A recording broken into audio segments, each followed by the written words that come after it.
Okay, good morning folks. So we are back to angles, which was our new topic starting from yesterday.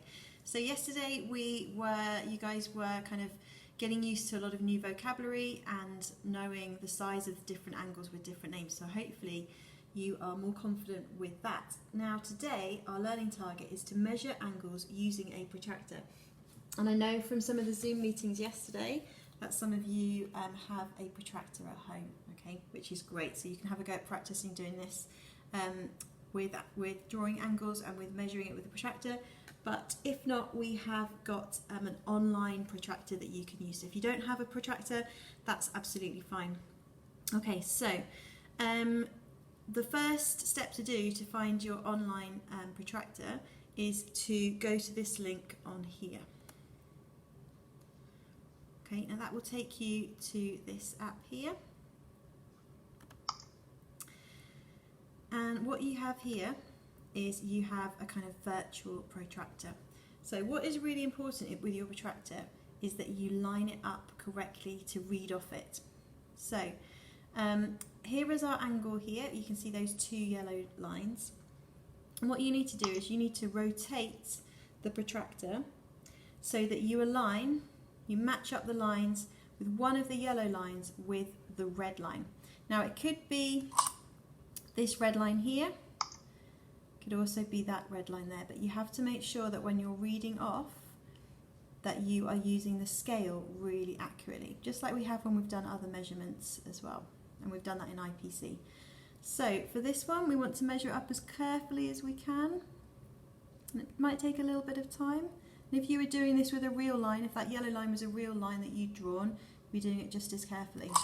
Okay, so then this is 0, and I'm measuring this angle here between the two yellow lines. So I have to read off the scale here. Okay, so not this scale, because this isn't starting from, this is going backwards from 180. So we have to make sure that we're starting from the 0. And each of these big intervals is 10 degrees. So we know that the longer line in the middle is going to be 5, so that would be 15. And each of those little lines, that scale is worth 1 degree. So first of all, make sure you understand the scale. So this angle, starting from 0 here, is, I'd say, 20 there. So what you do is you type in your 20 there. And it wasn't actually 20, it was 21. So you have to get quite close to this, you have to see it really clearly. So you put in your measurement there, it will tell you the actual angle and precision. So I was 1 degree out there. Okay, so then you can try it again. So again, you need to be lining up that red line with the yellow line. When you have done this, what we want you to do is we want you to record in your answer booklet. So tell us how long you played the app for. Remember, this is an hour's lesson, so it should be a good amount of time, and the more that you use it, the more accurate you will get, the more confident you will get with using a protractor. So the best I managed to get was how many in a row, so that's getting it exactly right. So for me, I got 0 in a row because I didn't get the exact measurement of the angle. So you're aiming to get 10 correct in a row. When you've done that and you've used that app, you can then do a bit of self-assessment and tell us how you feel about that. Do you feel confident finding the angle?